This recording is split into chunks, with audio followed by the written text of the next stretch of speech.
A descoberta da tabuleta de pedra com a inscrição do nome de Pôncio Pilatos é uma importante confirmação histórica de sua existência como prefeito romano da Judéia durante o tempo de Jesus Cristo.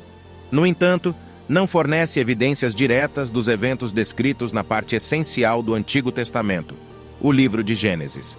Quando se trata dos eventos descritos em Gênesis, como a criação do mundo, o dilúvio e o Jardim do Éden, eles não podem ser testados diretamente por meio de evidências arqueológicas ou científicas. Essas histórias são consideradas relatos religiosos e metafóricos, contendo elementos de fé e crença. Embora a ciência possa fornecer insights sobre o universo e a origem da vida, a interpretação literal dessas histórias bíblicas não está em conformidade com a compreensão científica atual. A narrativa da criação em 7 dias, por exemplo, é amplamente considerada como uma representação simbólica e teológica em vez de uma descrição científica precisa. Isaac Asimov, um escritor de ficção científica e ateu, argumentou que os autores do livro de Gênesis compilaram o conhecimento cosmológico de sua época e expressaram suas crenças e interpretações dentro desse contexto. Ele reconheceu que o entendimento científico moderno do universo é diferente, mas também enfatizou a importância da fé na interpretação dessas histórias religiosas. Em relação aos detalhes geográficos mencionados em Gênesis, como os rios Pishon, Gihon, Tigre e Eufrates, é difícil determinar sua localização exata. Alguns estudiosos propuseram diferentes identificações e teorias, mas não há consenso claro sobre sua localização atual. Em resumo, a interpretação dos eventos descritos em Gênesis envolve uma combinação de fé, teologia e crenças religiosas, enquanto a ciência oferece perspectivas diferentes sobre a origem do universo e da vida. É importante reconhecer que essas são áreas diferentes de conhecimento que abordam diferentes tipos de perguntas e questões. Teólogos medievais especularam sobre a possível localização dos rios mencionados no livro de Gênesis. No entanto, suas identificações, como o rio Ganges na Índia e o rio Nilo no Egito, não são amplamente aceitas pelos estudiosos modernos. Essas teorias não coincidem geograficamente com a região apontada por antropólogos e também contradizem as interpretações religiosas que enfatizam a diferença entre humanos e macacos. As cavernas na África do Sul, conhecidas como o berço da humanidade, são locais importantes para a descoberta de fósseis e restos de ancestrais humanos. Essas descobertas datam de milhões de anos atrás e fornecem evidências da evolução humana ao longo do tempo. Essas descobertas também contradizem a narrativa do livro de Gênesis, que descreve a origem da humanidade a partir de um casal, Adão e Eva. A busca pela Arca de Noé tem sido objeto de muitas expedições ao longo dos séculos, principalmente na região das montanhas de Ararat, no leste da Turquia. No entanto, as evidências apresentadas, como fragmentos de madeira e formações rochosas semelhantes a um navio, não são conclusivas. Muitos desses artefatos foram associados à arca com base em crenças religiosas, mas não há provas científicas sólidas para apoiar essas afirmações. A teoria proposta por Ron Wyatt sugere que a Arca de Noé teria se estabelecido em uma encosta do Monte Ararat e foi posteriormente coberta por lama e rochas devido a deslizamentos. Supõe-se que as estruturas de madeira se fossilizaram, enquanto os rebites metálicos permaneceram intactos.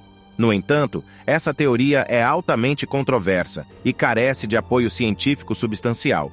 Embora as descobertas e especulações mencionadas possam ser intrigantes para alguns, é importante destacar que a interpretação científica e arqueológica geralmente não sustenta os eventos descritos no livro de Gênesis como fatos históricos.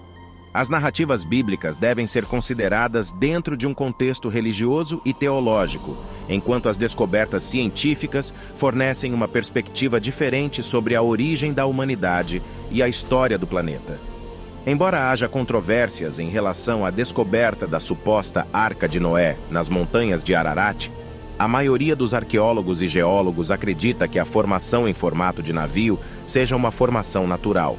A idade dessas rochas, cerca de 4.800 anos, não corresponde a nenhum cataclismo natural conhecido na área. Além disso, o tamanho da suposta arca, maior do que qualquer navio de madeira já construído, levanta dúvidas sobre a tecnologia disponível na época. Muitos especialistas consideram que Ron Wyatt encontrou apenas uma formação rochosa que foi associada ao mito da Arca de Noé por pessoas que reverenciavam essa história. Quanto à Torre de Babel, o livro de Gênesis descreve uma estrutura gigantesca construída com tijolos de pedra e betume. Enquanto os edifícios na antiga Babilônia foram reconstruídos e estudados, a construção de uma torre tão alta é questionável. As evidências arqueológicas indicam que o zigurate de Etemenanque, um antigo templo babilônico, foi um dos edifícios mais altos da época, com cerca de 91 metros de altura. Embora tenha sido uma construção impressionante para a época, estava longe de alcançar os céus. Essas descobertas e análises nos levam a questionar a precisão histórica dos eventos descritos no livro de Gênesis. Embora as narrativas bíblicas possam ter um significado religioso e teológico, as evidências científicas e arqueológicas não corroboram esses eventos de maneira direta. É importante considerar essas histórias dentro de um contexto religioso e interpretativo, enquanto a pesquisa científica fornece uma perspectiva diferente sobre a origem da humanidade e a história da civilização. A construção da Arca de Noé, conforme descrita no livro de Gênesis, é um tema que desperta muitas discussões entre cientistas e teólogos.